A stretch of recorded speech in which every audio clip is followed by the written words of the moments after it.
for the do it phase or the get the work done phase is change management.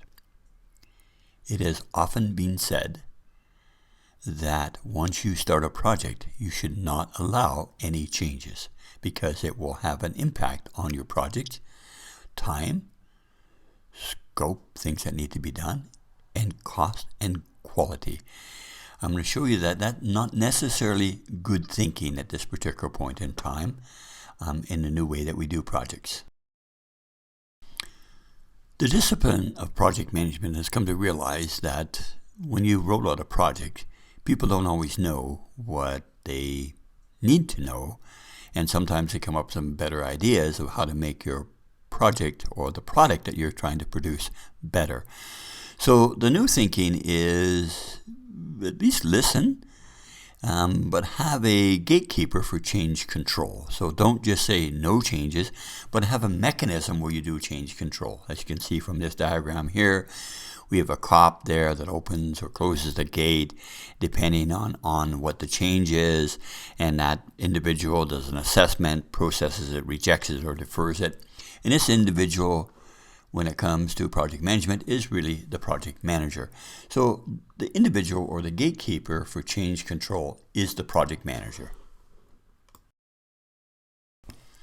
So the question we have to ask ourselves really is to change or not to change. That really is the question.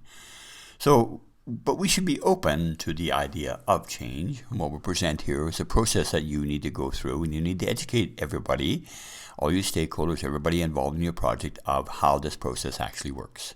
We should be receptive to anyone, team members, clients, sponsors, anyone indeed, who has an idea that they believe might make the product or our project better.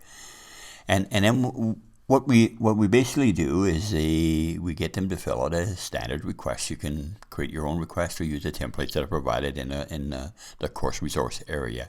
You make them fill out a request. And then from there, we do some research. Our project team then turns around, does some research.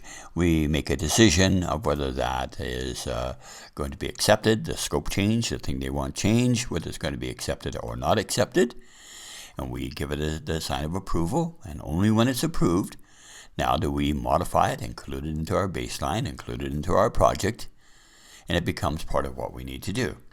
Now, if it's not approved, it actually goes into not a trash can, but a recycle bin. And this is something to be cognizant of, is that if your change is not approved, if somebody makes a change, an application for a change to your project, and you don't approve it, often they'll take it back and they'll recycle it. Now, one thing to be cognizant of is, where is the time and dollars coming for you to do the assessment of that?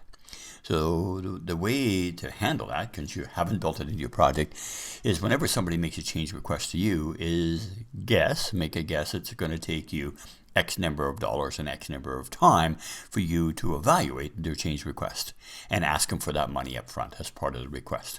If they don't give you that money up front, you don't do the evaluation of the request. Now, you can also tell them that if they don't have the money, they can also go to your sponsor to see if your sponsor, he or she, will provide the funding to do the request. But don't do the evaluation without having the necessary resources in order to do the evaluation.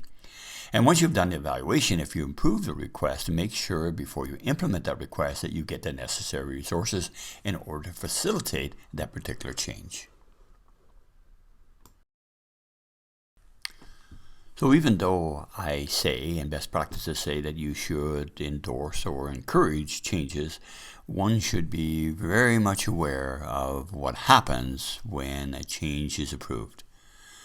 There's a whole bunch of documents that need to be modified or adjusted. The first one is the project statement. Next is project priorities, business case, stakeholder plan, product requirements, statement of work, the actual charter. The work breakdown structure may have to be redone. Estimating documents for budget and schedule. Critical path. Work allocation plan. Communication plan. Risk plan. Quality plan. Operational transitional plan. As you can see, change is not just simple. Change, in fact, in my view, is a project unto itself. So make sure you keep your little triangle in mind when you do a change, that make sure you have the necessary time and the cost and the quality and the money to facilitate making that change happen. Before you begin, make sure you get what you need to be successful.